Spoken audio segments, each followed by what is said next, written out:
Sesudah itu, Absalom menyediakan baginya sebuah kereta serta kuda dan 50 orang yang berlari di depannya.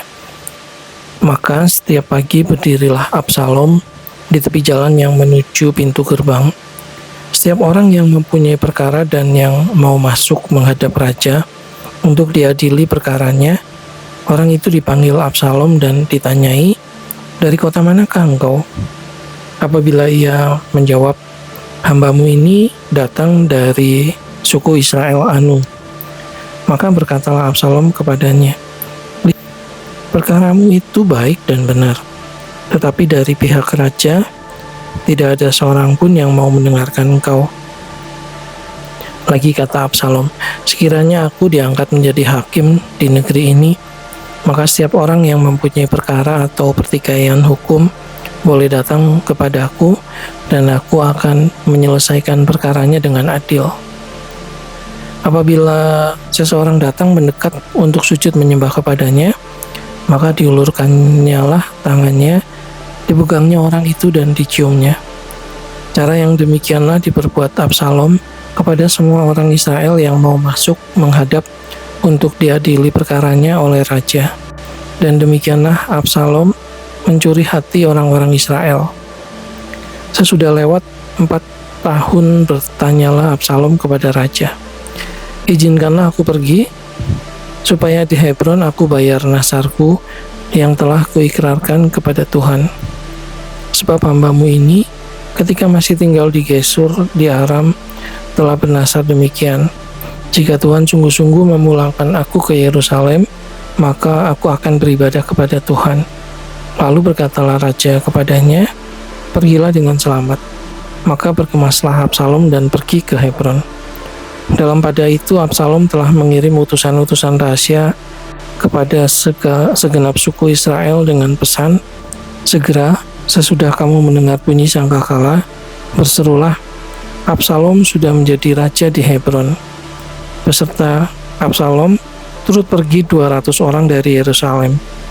Orang-orang undangan yang turut pergi tanpa curiga dan tanpa mengetahui apapun tentang perkara itu. Ketika Absalom hendak mempersembahkan korban, disuruhnya datang Ahitofel orang Gilo itu, penasihat Daud dari Gilo kotanya. Demikianlah persepakatan gelap itu menjadi kuat dan makin banyaklah rakyat yang memihak Absalom.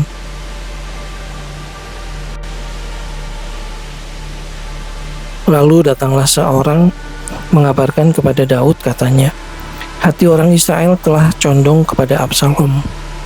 Kemudian berbicaralah Daud kepada semua pegawainya yang ada bersama-sama dengan dia di Yerusalem, "Bersiaplah, marilah kita melarikan diri, sebab jangan-jangan kita tidak akan luput daripada Absalom. Pergilah dengan segera, supaya ia jangan dapat lekas menyusul kita dan mendatangkan celaka atas kita dan memukul kota ini dengan mata pedang." Para pegawai raja berkata kepada raja, "Terserah kepada tuanku raja, hamba-hambamu ini siap." Lalu keluarlah raja dan seisi rumahnya mengiringi dia. 10 orang gundik ditinggalkan raja untuk menunggui istana. Maka keluarlah raja dan seluruh orang-orang menggiring dia dekat rumah yang terakhir mereka berhenti, sedang semua pegawainya berjalan melewatinya, juga semua orang Kreti dan semua orang Peleti, juga semua orang Gad, 600 orang banyaknya yang mengiringi dia sejak dari Gad berjalan melewati raja. Lalu bertanyalah raja kepada Itai orang Gad itu, "Mengapa pula engkau berjalan beserta kami? Pulanglah dan tinggallah bersama-sama raja, sebab engkau orang asing, lagi pula engkau orang buangan dari tempat asalmu. Baru kemarin engkau datang, masakan pada hari ini aku akan membawa engkau menggembara bersama-sama kami, padahal aku harus pergi entah kemana. Pulanglah dan bawalah juga saudara-saudaramu pulang. Mudah-mudahan Tuhan menunjukkan kasih dan setia kepadamu." Tetapi Itai menjawab raja, "Demi Tuhan yang hidup dan demi hidup tuanku raja, di mana tuanku raja ada, baik hidup atau mati, di situ hambamu juga ada." Lalu berkatalah Daud kepada Itai, Jika demikian, berjalanlah lewat. Kemudian lewatlah Itai orang Gad itu bersama-sama dengan semua orangnya dan semua anak yang menyertai dia. Seluruh negeri menangis dengan suara keras ketika seluruh rakyat berjalan lewat. Raja menyeberangi sungai Kidron dan seluruh rakyat berjalan ke arah padang gurun. Dan lihat, juga Sadok ada di sana beserta semua orang Lewi pengangkat tabut perjanjian Allah. Mereka meletakkan tabut Allah itu. Juga Abiatar ikut datang sampai seluruh rakyat dari kota selesai menyeberang. Lalu berkatalah raja kepada Sadok, bawalah tabut Allah itu kembali ke kota. Jika aku mendapat kasih karunia di mata Tuhan, maka ia akan mengizinkan aku kembali, sehingga aku akan melihatnya lagi, juga tempat kediamannya. Tetapi jika ia berfirman begini, aku tidak berkenan kepadamu, maka aku bersedia, biarlah dilakukannya kepadaku apa yang baik di matanya. Lagi berkatalah raja kepada Sadok imam itu, jadi engkau dan Abiatar pulanglah ke kota dengan selamat beserta anakmu masing-masing, yakni Ahimaas anakmu dan Yonatan anak Abiatar. Ketahuilah, aku akan menanti di dekat tempat-tempat penyeberangan ke padang gurun sampai ada kabar dari kamu untuk memberitahu aku. Lalu Sadok dan Abiatar membawa tabut Allah itu kembali ke Yerusalem, dan tinggallah mereka di sana. Daud mendaki bukit Zaitun sambil menangis. Kepalanya berselubung dan ia berjalan dengan tidak berkasut. Juga seluruh rakyat yang bersama-sama dengan dia, masing-masing berselubung kepalanya, dan mereka mendaki sambil menangis. Ketika kepada Daud dikabarkan demikian, Ahitofel ada di antara orang-orang yang bersepakat dengan Absalom. Maka berkatalah Daud, gagalkanlah kiranya nasihat Ahitofel itu ya Tuhan. Ketika Daud sampai ke puncak ke tempat orang sujud menyembah kepada Allah, maka datanglah Husai orang Arki mendapatkan dia dengan jubah yang terkoyak dan dengan tanah di atas kepala. Berkatalah Daud kepadanya, jika engkau turut dengan aku, maka engkau menjadi beban kepadaku nanti.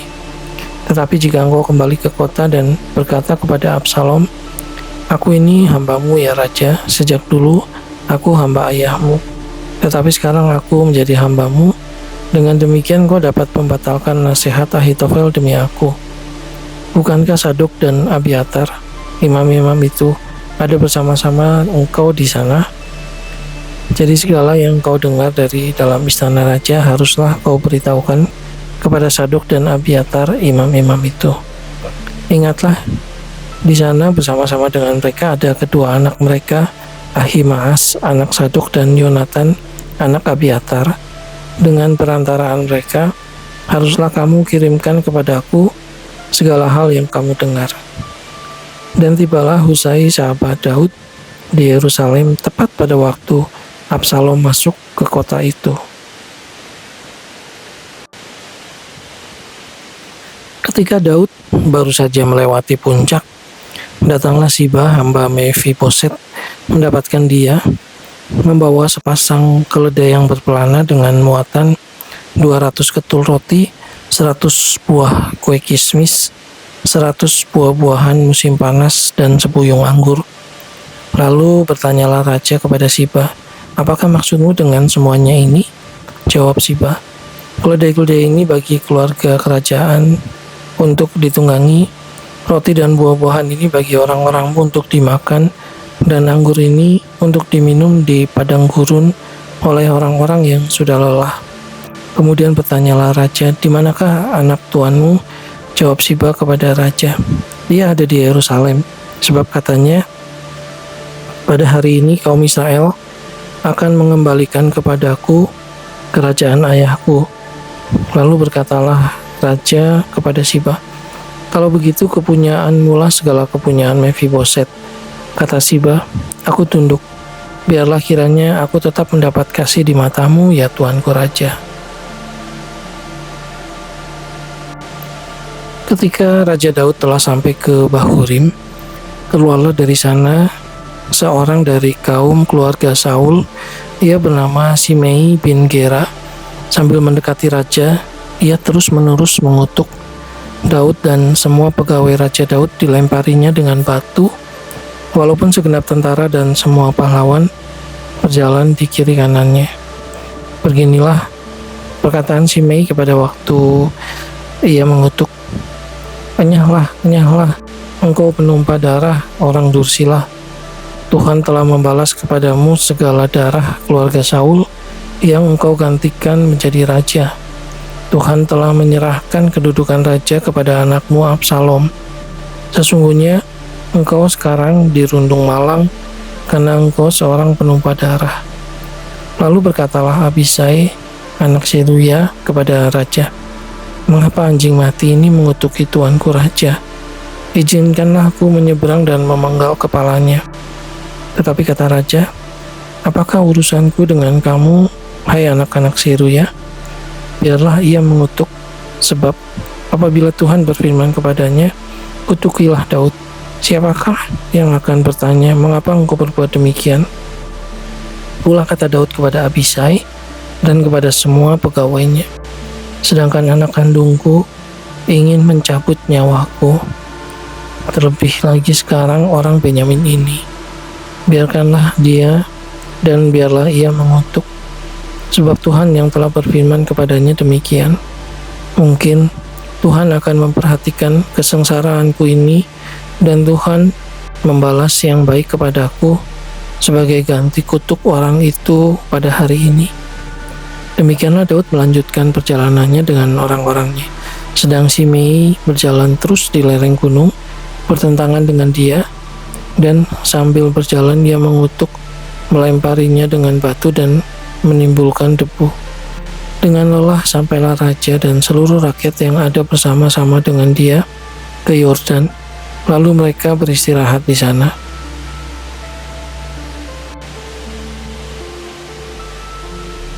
Maka Absalom dan seluruh rakyat, orang-orang Israel, sampailah ke Yerusalem dan Ahitofel ada bersama-sama dengan dia. Ketika Husai orang Arki sahabat Daud itu sampai kepada Absalom, berkatalah Husai kepada Absalom, "Hiduplah raja, hiduplah raja." Berkatalah Absalom kepada Husai, "Inikah kesetiaanmu kepada sahabatmu? Mengapa engkau tidak pergi menyertai sahabatmu itu?" Lalu berkatalah Husai kepada Absalom, "Tidak, tetapi dia yang dipilih oleh Tuhan dan oleh rakyat ini dan oleh setiap orang Israel, dialah yang memiliki aku, dan bersama-sama dengan dialah aku akan tinggal. Lagi pula kepada siapakah aku memperhambakan diri? Bukankah kepada anaknya? Sebagaimana aku memperhambakan diri kepada ayahmu, demikianlah aku memperhambakan diri kepadamu." Kemudian berkatalah Absalom kepada Ahitofel, "Berilah nasihat, apakah yang harus kita perbuat?" Lalu jawab Ahitofel kepada Absalom, "Hampirilah gundik-gundik ayahmu yang ditinggalkannya untuk menunggu istana. Apabila seluruh Israel mendengar bahwa engkau telah membuat dirimu dibenci oleh ayahmu, maka segala orang yang menyertai engkau akan dikuatkan hatinya. Maka dibentangkanlah kemah bagi Absalom di atas sotoh." Lalu Absalom menghampiri gundik-gundik ayahnya di depan mata seluruh Israel. Pada waktu itu nasihat yang diberikan Ahitofel adalah sama dengan petunjuk yang dimintakan daripada Allah. Demikianlah dinilai setiap nasihat Ahitofel, baik oleh Daud maupun oleh Absalom.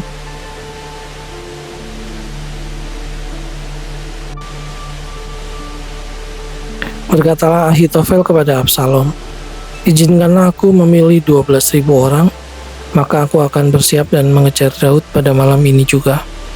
Aku akan mendatangi dia selagi ia lesu dan lemah semangatnya, dan mengejutkan dia.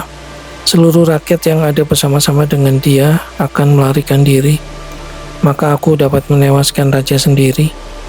Demikianlah aku akan membawa pulang seluruh rakyat itu kepadamu, seperti seorang mempelai perempuan kembali kepada suaminya. Jadi, engkau mencari nyawa satu orang saja, sedang seluruh rakyat tetap selamat." Perkataan ini disetujui oleh Absalom dan oleh semua tua-tua Israel. Tetapi berkatalah Absalom, "Panggillah juga Husai orang Arki itu, supaya kita mendengar apa yang hendak dikatakannya." Ketika Husai datang kepada Absalom, berkatalah Absalom kepadanya demikian, "Beginilah perkataan yang dikatakan Ahitofel. Apakah kita turut nasihatnya? Jika tidak, katakanlah." Lalu berkatalah Husai kepada Absalom, "Nasihat yang diberikan Ahitofel kali ini tidak baik." Kata Husai pula, "Engkau tahu bahwa ayahmu dan orang-orangnya adalah pahlawan, dan bahwa mereka sakit hati seperti beruang yang kehilangan anak di padang. Lagi pula ayahmu adalah seorang prajurit sejati. Ia tidak akan membiarkan rakyat tidur. Tentulah ia sekarang bersembunyi dalam salah satu lubang atau di salah satu tempat. Apabila pada penyerangan pertama beberapa orang tewas dan ada orang mendengar hal itu, maka orang akan berkata, rakyat yang telah mengikut Absalom sudah menderita kekalahan. Maka seorang gagah perkasa sekalipun yang hatinya seperti hati singa akan tawar hati sama sekali, sebab seluruh Israel tahu bahwa ayahmu itu seorang pahlawan dan orang-orang yang bersama-sama dia adalah orang gagah perkasa. Sebab itu kunasihatkan, suruhlah seluruh Israel dari Dan sampai Beersheba berkumpul kepadamu seperti pasir di tepi laut banyaknya, dan kau sendiri juga harus turut bertempur. Apabila kita mendatangi dia di salah satu tempat di mana ia terdapat, maka kita akan menyergapnya seperti embun jatuh ke bumi, sehingga tidak ada yang lolos, baik dia maupun orang-orang yang menyertainya. Dan jika ia mengundurkan diri ke suatu kota, maka seluruh Israel akan mengikat kota itu dengan tali, dan kita akan menyeretnya sampai ke sungai, hingga batu kecil pun tidak dapat lagi di sana." Lalu berkatalah Absalom dan setiap orang Israel, "Nasihat Husai orang Arki itu lebih baik daripada nasihat Ahitofel. Sebab Tuhan telah memutuskan bahwa nasihat Ahitofel yang baik itu digagalkan dengan maksud supaya Tuhan mendatangkan celaka kepada Absalom."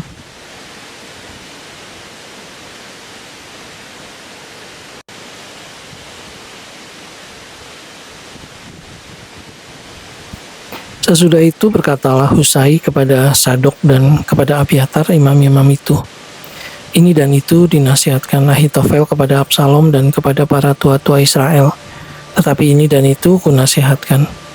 Oleh sebab itu suruhlah dengan segera memberitahukan kepada Daud demikian, pada malam ini janganlah bermalam di tempat-tempat penyeberangan ke padang gurun, tetapi menyeberanglah dengan segera, supaya jangan raja dan seluruh rakyat yang bersama-sama dengan dia itu ditelan habis." Yonatan dan Ahimaas menunggu di En-Rogel, dan setiap kali ada seorang budak perempuan yang datang membawa kabar kepada mereka, dan mereka pun langsung memberitahu Raja Daud, sebab mereka tidak boleh dilihat memasuki kota. Tetapi seorang anak melihat mereka, lalu memberitahu Absalom. Jadi pergilah keduanya dengan segera, dan sampailah mereka ke rumah seorang di Bahurim yang mempunyai sumur di halamannya. Maka turunlah mereka ke dalamnya. Kemudian perempuan itu mengambil kain tudungan, membentangkannya di atas mulut sumur itu dan menaburkan butir-butir gandum di atasnya, sehingga tidak kelihatan apa-apa. Sampailah orang-orang Absalom kepada perempuan itu di rumahnya, lalu bertanya, "Di manakah Ahimaas dan Yonatan?" Jawab perempuan itu kepada mereka, "Mereka telah menyeberangi sungai itu." Kemudian mereka mencari tetapi tidak mendapatnya. Lalu pulanglah mereka ke Yerusalem. Setelah orang-orang itu pergi, keluarlah keduanya dari sumur, lalu pergi memberitahu Raja Daud. Kata mereka kepada Daud, "Bersiaplah dan seberangilah dengan segera sungai ini, sebab ini dan itu dinasihatkan Ahitofel terhadap kamu." Lalu bersiaplah Daud dan seluruh rakyat yang bersama-sama dengan dia, dan mereka menyeberangi sungai Yordan. Pada waktu fajar, tidak ada seorang pun yang ketinggalan yang tidak menyeberangi sungai Yordan. Ketika dilihat Ahitofel bahwa nasihatnya tidak dipedulikan, dipasangnyalah pelana keledainya, lalu berangkatlah ia ke rumahnya, ke kotanya. Ia mengatur urusan rumah tangganya, kemudian menggantung diri. Demikianlah ia mati, lalu ia dikuburkan dalam kuburan ayahnya. Maka sampailah Daud ke Mahanaim. Ketika Absalom menyeberangi sungai Yordan dengan seluruh orang Israel yang menyertainya, Absalom telah mengangkat Amasa menggantikan Yoab untuk mengepalai tentara. Amasa adalah anak seorang yang bernama Yitra, seorang Ismail yang telah memperistri Abigail binti Nahas, saudara perempuan Seruya, ibu Yoab. Lalu orang Israel dan Absalom berkemah di tanah Gilead. Ketika Daud tiba di Mahanaim, maka Sobi bin Nahas dari Raba, kota Bani Amon, dan Makir bin Amiel dari Lodebar, dan Barsilai orang Gilead dari Rogelim, membawa tempat tidur, pasu, periuk, pelanga, juga gandum, jelai, tepung, peti gandum, kacang babi, kacang merah besar, kacang merah kecil, madu, dadi, kambing domba, dan keju lembu bagi Daud dan bagi rakyat yang bersama-sama dengan dia untuk dimakan. Sebab kata mereka, rakyat ini tentu telah menjadi lapar, lelah, dan haus di padang gurun.